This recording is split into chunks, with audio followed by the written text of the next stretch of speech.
তীব্র গরমে একটু প্রশান্তির খোঁজে সাধারণ মানুষ ছুটছে ঠান্ডা পানীয়ের দোকানে। রাজধানীর অলিগলি থেকে শুরু করে মোড়ে মোড়ে এখন শরবতের দোকানে উপচে পড়া ভিড় দেখা দিয়েছে। মাথার ওপর তপ্ত রোদ আর ভ্যাপসা গরমে নাভিশ্বাস অবস্থা নগরবাসীর। শরীরের পানির চাহিদা আর শরীর ঠান্ডা রাখতে সবার পছন্দ এক গ্লাস ঠান্ডা শরবত। রাজধানীর সড়কে ও জনবসতিপূর্ণ এলাকায় আগের তুলনায় শরবতের দোকান বেড়েছে কয়েক গুণ। এসব অস্থায়ী দোকানগুলোতে বিক্রি হচ্ছে নানা রকম শরবত। প্রচণ্ড গরমে একটু স্বস্তি পেতে এই শরবতে চুমুক দিচ্ছেন দিনমজুর, রিক্সা চালক, পথচারী থেকে শুরু করে অফিসগামী মানুষ। সারাদিনের দুই তিন গ্লাস স্যালাইন খাই, ওর স্যালাইন।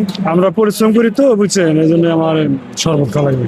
যখন কারণ বাজার আসি তখন এক গ্লাস চাচার কাছ থেকে খাই, খুব সুন্দর শরবত। গরম বাড়ার সাথে সাথে বিক্রি বাড়ায় খুশি দোকানদাররাও। সারা বছর শীত আর গরম নাই। শীতের চেয়ে কি এখন কি চাহিদা বেশি? একটু চাহিদা বেশি। আমার শরবতের মূল উপাদান হচ্ছে বিটরুট, তারপরে আপেল, খেজুর, তারপরে আপনার তোকমা, ইসবলের পুষি, সিয়াসি, এগুলো 9টা আইটেম দেওয়া। বাইরের খোলা জায়গার শরবত পানের ক্ষেত্রে সতর্ক থাকার পরামর্শ দিচ্ছেন চিকিৎসকরা। নিউজ ডেস্ক, দৈনিক দৃষ্টি।